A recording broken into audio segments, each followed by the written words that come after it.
Waluigi time! Hello, ladies and gentlemen, it's I, Taylor Field. Yes, that is right. This is another episode of Player's Perspective.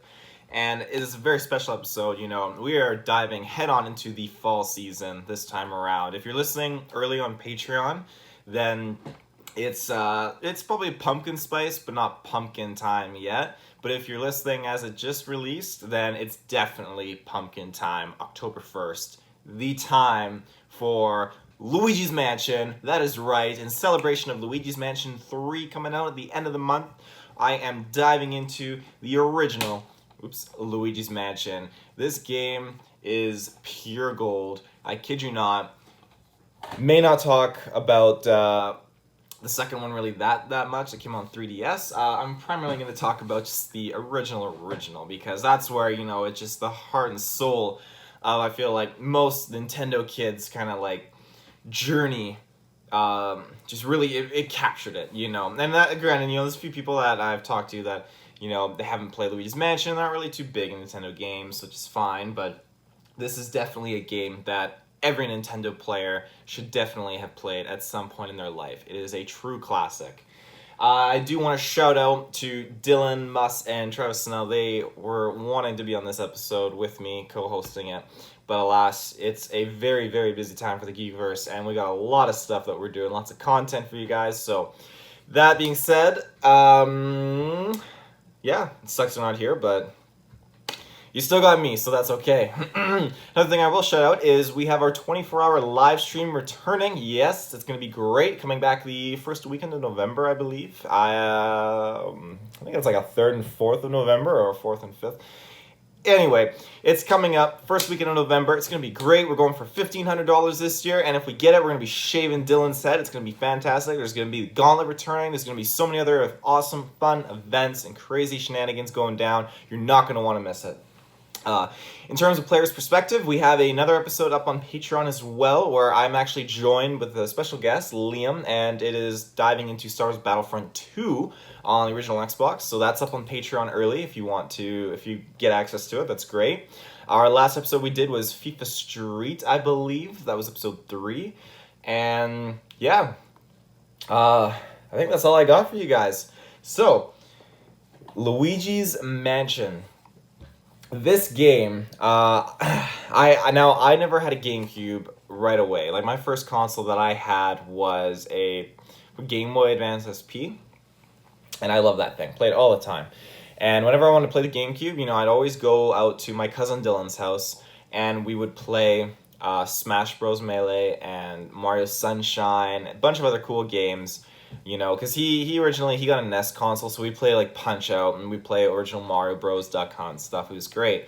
And then when he got his GameCube, we play Donkey Kong, Jungle Beat, and so many awesome games that he had. I was super jealous of because it was like, oh, I want to play these games all the time. But it was great being able to play with him all the time because we got to, you know, enjoy the two-player experience of all these games. Luigi's Mansion was one of the games he had, and yes, it is single-player. But it is a game, you know, we alternated with, took turns playing, and I only got to enjoy it at his place. And I remember I would just play the heck out of it, and it was just such a great, great time because it was such a unique experience. Now, for a game that came out in 2001, I'm wondering, I think, because I got Sunshine here as well. Oh, wow, Luigi's Mansion came out before Sunshine. I had no idea. 2002, Nintendo. Interesting. I'm a big fan of these kind of style games. I also have... This is a very loose one. Wario World, but to me, Wario World, it feels just like a Sunshine Luigi's Mansion-esque game, and I always wanted the Waluigi equivalent. Those are three games where you get to like play as a character running around, and I feel like they all share a similar vibe. That being said, they're all super, super different. Suka. And this game itself is just, when I finally managed to beat it, and just playing that last mission and saving Mario, it's just such a good time. And by the way, this is spoilers. If you haven't played this game, and you don't want to know the spoilers of the story or whatever, then maybe go play it and come back. It has almost been 2 decades, so, your warning has been stated. So this game, though, however, it starts off, you win a mansion, and the intro cutscene is fantastic. It's all scary, and Luigi's going to the mansion, which is supposed to be a great thing, but it's all this run-down looking thing, old mansion. He goes in there, and when you go in there at first, you don't have your poltergust. You're just kind of walking around with your flashlight, checking it out, and as that progresses, then you come in contact with a ghost, but then you get saved by Professor Egads. Now, this is the professor, believe it or not, he designed, what is the thing called on Mario, on his back in Mario Sunshine? It's like FLUDD. He designed FLUDD. I guess that makes sense, because then because you're introduced to Egad first in Luigi's Mansion, and then when you play Sunshine, then when she says, like, I'm a product of Egad or whatever, then you can build the connection between the two. Okay, so that makes sense timeline-wise. So yeah, he's an inventor. He builds all these things, and he builds this poltergust, and he basically gives it to you, and then you go around this mansion, activating, like, turning the lights on and clearing rooms, and this mansion is huge. Now, I'm not good at remembering layouts of things very well and stuff, which is why, like, in a horror movie, I'm probably dead. But in this game, it became very easy to, click in and memorize the whole layout. And this mansion is like 5-6 floors or something like that. You got the basement, like 3-4 main floors, the attic, you got the roof, you got outside, you got, like, the gardens, you got, like, the backyard. There are so many things to explore in this mansion, and it felt so special, and it's just a great time. So when it comes to memorizing where everything is, it truly was a experience and something that I was able to connect with, and like, okay, I know exactly where I have to go. I know where these things are. And when I say, like, memorizing where things are and, like, the layouts, I'm thinking, like, the equivalent to, like, when you're playing one of the older Pokemon games on handheld, and you go into the caves or have to use Flash or something, and you don't know where you're going, or even though most of those caves too, like Victory Road, half the time, I don't memorize how to get through Victory Road. Once I get through Victory Road just by winging it, I'll never go back into Victory Road because I don't know where to go. It's horrible. But something like this game in this mansion, I can memorize and I know where I have to go. I know the layout, and it's not because it's something like, oh, you have to know where to go, or that doesn't really make sense. I learned where to go not because I was looking it up or anything like that, because the game just hooked me in and I was just really involved with it, and it was easy to remember where everything was in this massive mansion. And, when you mix that in with, like, iconic scenes and boss battles, then it becomes easier to remember, okay, this is where I had this event, and it's connected to this room, which is also connected to this room. There's certain things I have to do. And then it's a very easy game to learn on your own. So after you go through the first couple missions in this game, then you start to pick up on things, and you notice, okay, there are these subtle little things in these rooms. If I do certain things, it's going to trigger these events, and I'll be able to progress further in the story or on side missions and stuff like that. The Game Boy Scare that you have in this too, I think it's a Game Boy Scare or something like that. But it's this little, like, Game Boy device. It has your map, tells you where you can go and stuff like that. But it's cool because you can actually, like, even though every part of this game is basically, like, how do I explain this? Like a front view almost. So, Mario Sunshine is completely 3D, obviously. You're circling around everywhere. But with Luigi, yes, it is the same 3D, but you can't walk, like, if you're looking at the TV, you can't alternate your camera to rotate around. You just see what's kind of in front of you, and you can move around in that area. So the way that they design this gameplay is just, it's very unique, and it works, which I love. It's got its own unique experience to it, and it's done in a cool, I don't want to say like a 2D way, because it feels like it's got like that 2D side-scrolling element to it, but then it's built up with 3D elements.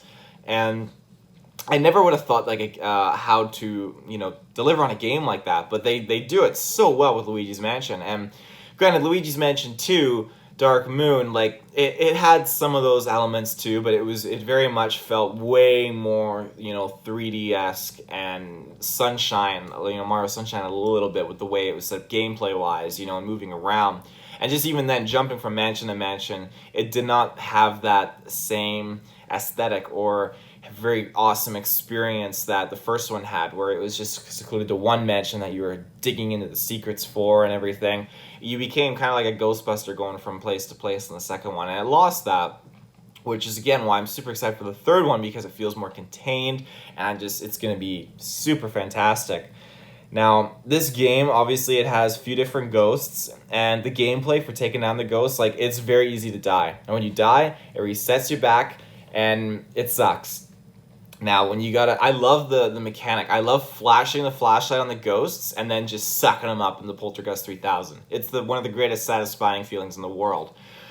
On top of that, I love that some of the ghosts, you have to do certain things, you know? It's not just a simple flash and suck. You know, it's a whole experience, you know, and they incorporate other elements like the fire you can suck in the water, the ice kind of stuff. Like, awesome how you can use those different things onto, like, incorporate into the battles and sucking the ghosts up, even to unlocking things in certain rooms.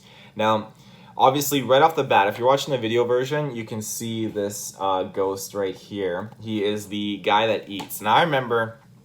obviously, your first main battle you do in this game is against the baby, which was wild. That was, like, trippy and scary and a whole nother level, let me tell you.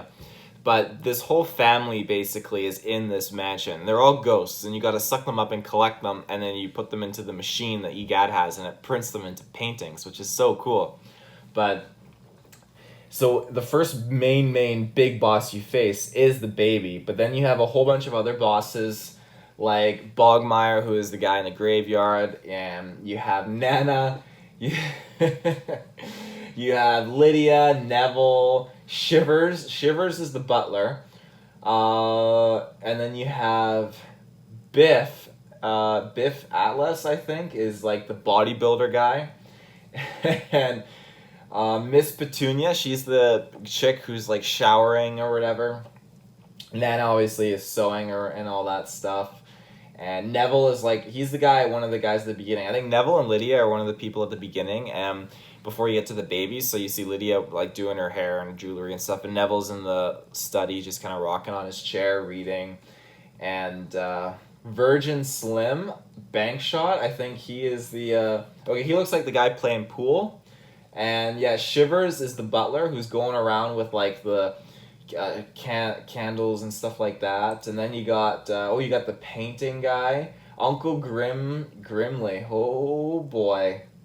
And then you got Lugs. Okay, yeah. So anyways, the guy that I was talking about on the back of the game here, the guy that eats. Now, he was someone like when you're going through the mansion, you could just hear oh.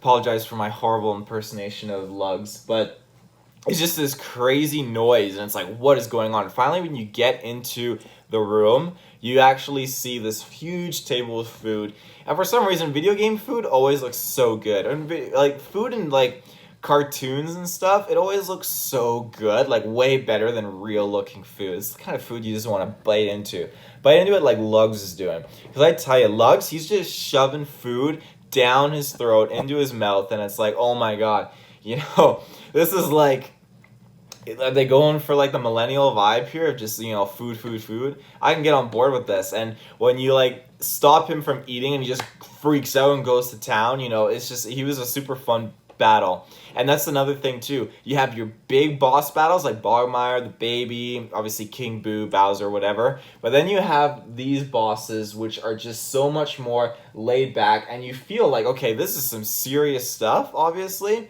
but it's not in such a granular scale of, you know, teleporting you to an alternate part of the mansion where you're in another area and you basically, yes, it pulls you into, you know, the moment, but it's good because you don't feel like you're completely shipped out into another huge realm or another huge boss battle.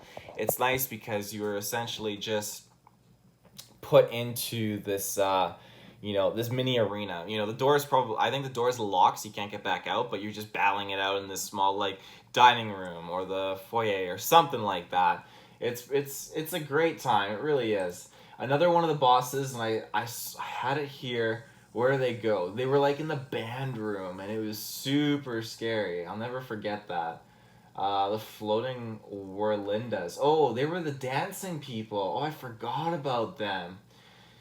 Shivers. Oh, Shivers is great. I love that. Where is it? The band people were pretty cool. It was like a trio of 3 of them. And, oh, there is this gypsy fortune teller lady, too. I forgot about her. The twins, the 2 boy twins. Yeah, they were crazy. Yeah, and here's like this old artist guy. That's right. Melody Penissima, the pianist. Right, there's the pianist. This just brings me back because I popped in Luigi's Mansion and I was playing through a bunch of it because I just wanted to bring back all that nostalgia that I had for this game. It was just so good. And I got my girlfriend playing through it too. And it's nice because it's not a game that's very difficult to jump into and just play, Granted, the controls, and this is something Dylan brought up actually, and shout out to Dylan for mentioning this. Now, it's not full on like inverted, but the way the controls are, it's a little janky, and it is a little tricky. And that being said, like even when you are trying to do certain things, like it's hard when you're moving around and you're trying to flash your flashlight and get your suck going at the same time. It can be really frustrating because you got like 5 ghosts popping off and then they're hitting you with stuff and it's screwing you up and you just start freaking out and it's pissing you off. This game has its moments where you lose your cool. But it's super easy for a beginner to just jump right in and just start playing and enjoying, and you'll learn to pick up on these things and pick up on the routines and just get right into this experience. So it's a good time. But yeah, as the story progresses and you kind of like start collecting all these people into their portraits and stuff and everything, eventually you'll trigger the boos and you unlock them, and the boos spread everywhere and they are super hard to find. It's hard to find all of them because they move from room to room, and it's hard. It's fun to boo hunt. It really is, but it's hard to track them. So a lot of the game, I've found most of my boos in like the attic areas and stuff like that, and sometimes in the basement, but you have like a boo detector where it lets you know where one's nearby, and they're hard to fight because they don't freeze and they don't get like super affected by like your vacuum. Like you can't really pull them. If I remember correctly, I think you have to flash them, and then you have to kind of keep your vacuum on them and suck them. So it's different. It's not like you're pulling them away like other ghosts. You're just kind of like, it's a different mechanic, but it's super cool. And I like that because the boos should be much more harder to get because they're boos, they're much more intense. And then you have eventually at the end, you realize, okay, Mario's been put into a painting and you got to get King Boo and suck him up. Now, King Boo, when I played this originally, this always made me think, okay, King Boo is Bowser. Bowser died and became King Boo. Now, I'm going to Google it right now because I don't actually know, and I've never actually looked who is King Boo. He is, okay, so King Boo is the leader of the Boos and Ghosts, ruler of the paranormal dimension. Yeah, main antagonist in Luigi's Mansion series, arch enemy of Luigi. He also is an ally of Bowser. So when I was younger, I saw him possess a Bowser body, and I thought, okay, King Boo is Bowser, but Bowser's spirit, which would be super cool. But it's I've come to learn like, okay, no, King Boo is obviously his own entity. He's his own thing. And, that's fine. I totally like that more. I like that he is actually like a super, super villain who is allied with Bowser. It makes it for a super, super cool time. And I love how he looks. He's got the big gem on his head and everything and the crown and stuff. He's just so cool. Luigi's Mansion. Yeah, he just looks super cool. He's got that big red gem on his head. He's looking fly. So that was another thing too. That battle was so cool because yes, it's scary too. If you're a little kid, he goes and possesses Bowser's body and his head's off and he puts his head and screws it back on. which is really weird. He's like, it's weird he's trying to be Bowser. It's funny that they didn't just keep him as King Boo, but it works for the battle because all these things are exploding and he like throws these like bombs out and you suck the bomb with the vacuum and then you gotta like shoot it at him and everything like that. And it was very inventive, and for only being limited to, you know, your vacuum, for what you can do in Luigi's Mansion, it is truly mind-boggling how versatile and diverse they've made, you know, the combat system and what you get to do. It's awesome. And that granted, like, I will say the multiplayer in Luigi's Mansion 2, Dark Moon, was definitely awesome. It made it so much more fun, and I would love to explore Mansion, you know, with my friends and everything. And I can't wait to see more of, like, okay, what kind of cooperative multiplayer stuff Luigi's Mansion 3 has, or what kind of new modes are they in there, like, what surprises await me. Let's see, Luigi won a mansion. Bad news is that it's crawling with ghosts, and Mario seems to be trapped inside. Luigi's in for a spectacular surprise as he creeps into the pitch-dark mansion he won, armed with only a flashlight and a vacuum, custom-made for sucking up ghosts.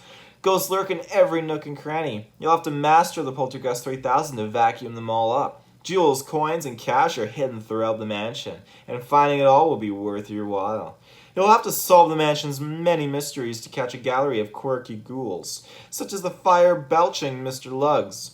Deep inside the mansion hide elusive boss ghosts like Bogmire, each with ghastly powers and a ghostly bone to pick with Luigi. After collecting special medals, you'll be able to shoot fire, water, and ice from your vacuum to unearth secrets and thwart extra eerie ghosts. Now, that's very good, sums it up, you know, there. And I remember, yeah, you can get huge jewels and coins, and it's fun to just be sucking up all this money and just be getting rich. But I don't remember exactly what the money was actually for. I just remember, like, I just wanted to collect as much as I could, but I don't remember what it actually does because there's no upgrades in this game in the sense where you can't upgrade your Poltergust. I mean, when I say that, like, obviously Professor Gads, he upgrades it so you can do extra things, and he upgrades your gear as you progress through the game because it's more like a story-driven upgrade, which goes with... There goes the mic. It goes with... Jesus, microphone. It goes with how you progress in the game and how everything is, and, you know, you're getting, like, the fire element, the water element, and those types of things. So it really goes hand in hand, and I like it because, you know, you're not in a situation where, like, oh, you know, I'm going to upgrade my vacuum for 2,000 gold or dollars and just, you know, upgrade the suction with how fast it sucks, you know, like, oh, maybe my flashlight, do more, and, you know, oh, I'll upgrade my health so I get more health. This whole game, you have the same level of health, and you have to be conservative and progress this game with, you know, your 100 heart. That's all you get. You don't get to upgrade it. You don't get armor. You don't get anything like that. So this game, it gets harder and harder, but in a way that, you know, you grow with the game as you upgrade and as you progress, and then you can handle these situations, you know, even though you're just using different tools to your advantage, but you aren't more souped up or anything like that. And I like that. It makes you stand out. It makes you feel like, okay, you know, this that I'm doing is all skill. 100% me, power will. But yeah, this game, I can't recommend it enough. It even says, you know, player's choice. You got to go with player's choice, let's be honest. And this is something that it's still like a $50 game I've seen online. Like, it's expensive, and I just saw it on, like, someone was selling it used, and it was like, they're doing $15, and I was like, $15? Done deal. I don't own it for some weird reason. I have Wario World and Super Mario Sunshine, Strikers, all these other games, but then I realized I gotta get Luigi's Mansion. I need to add this game to my collection, and I thought I had a copy of it, but I realized, no, I guess I just must have borrowed it, so I needed to own it. It's just too good of a game not to own. And yeah, it's funny because I remember I actually owned, I think, Luigi's Mansion Dark Moon before I owned this, and I realized, okay, I need to get the original Luigi's Mansion, because I used to play Dark Moon and play, like, the online factor, like I said, where you can play with other people, which was a lot of fun. It was good, but the story was definitely lacking. It was definitely not that great. Now, I know when I told myself, okay, with the Switch, I will get rid of my Wii U and I will get a Switch if I get a little bit of everything, and that goes for I need like a new Mario game. Obviously Mario Odyssey. I need like a new Striker, or I need a new Smash Brothers. That was a big one.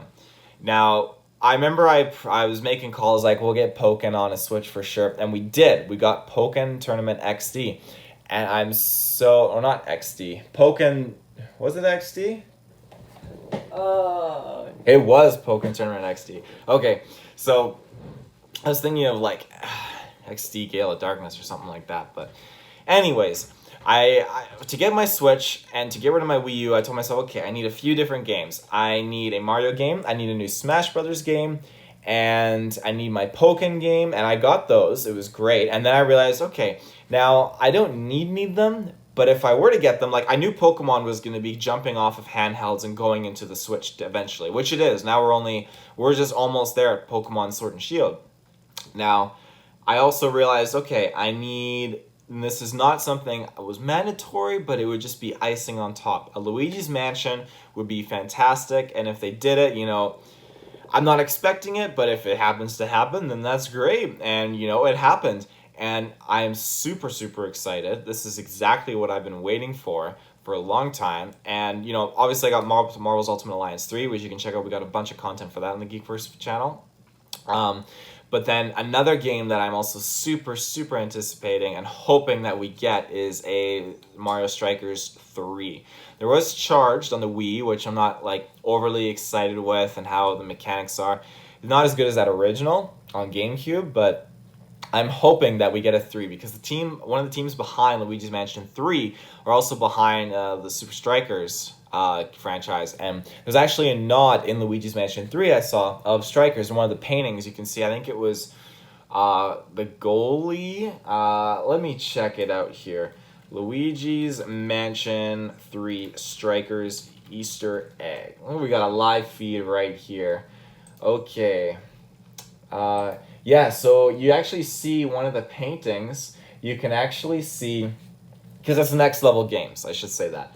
But you can actually see Mario in the painting charged, doing like his supercharged thing. And I don't know if this is just a nod to their franchise they've done or what, but I am hoping and praying that, we get another Super Mario Strikers game. Because if we do, then the Switch has just hit that peak. Like, okay, I got everything I needed in this console, and I'm super happy. It'll be...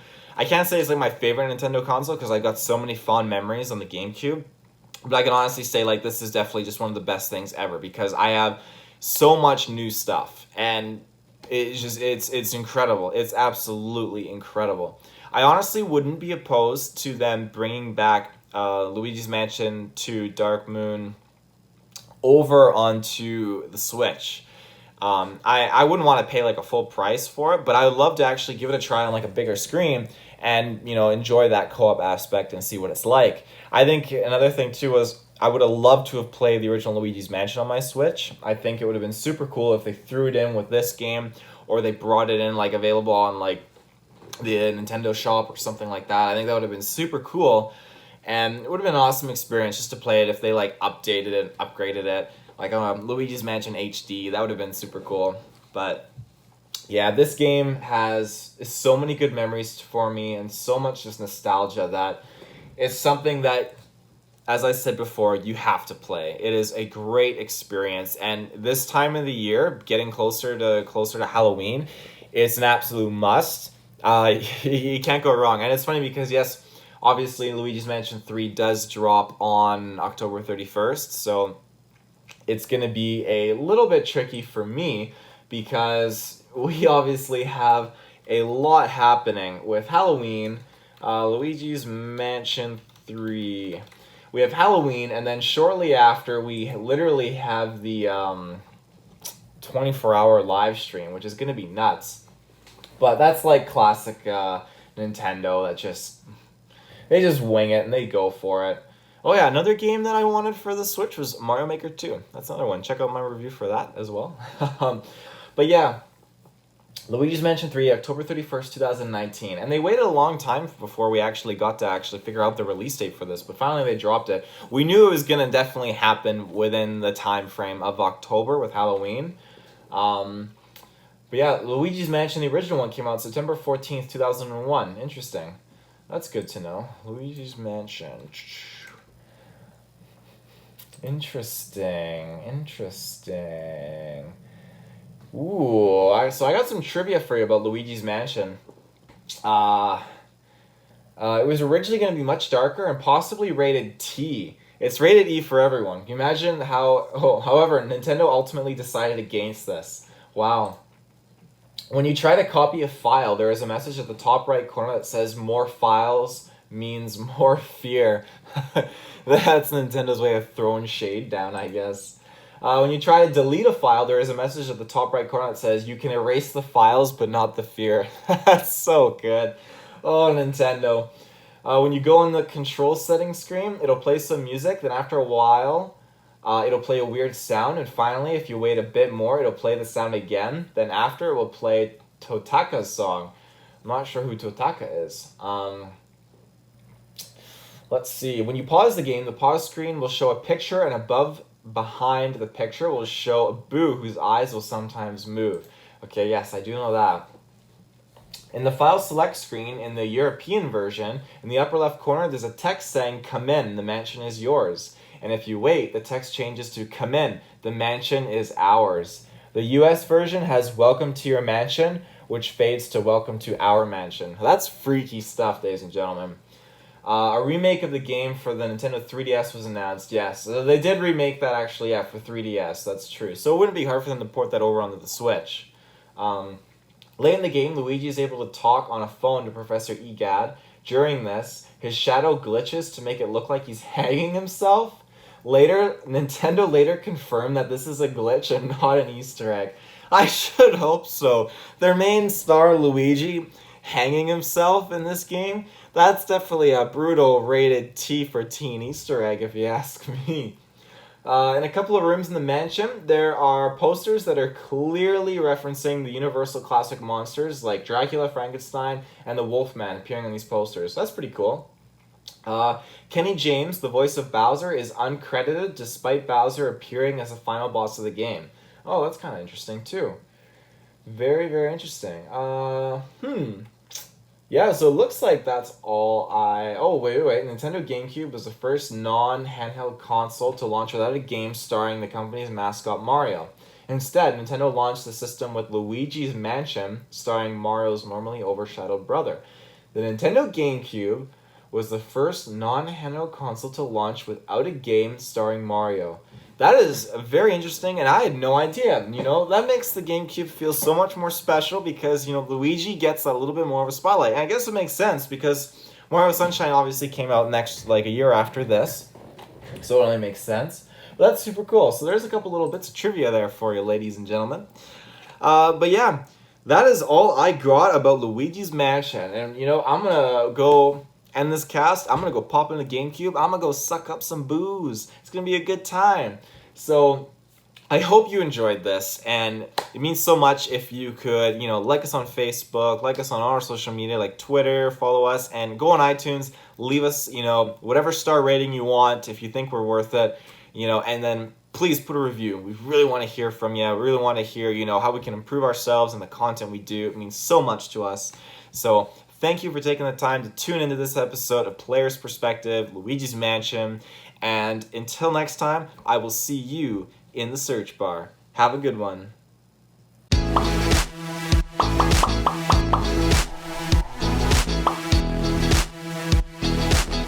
Mario!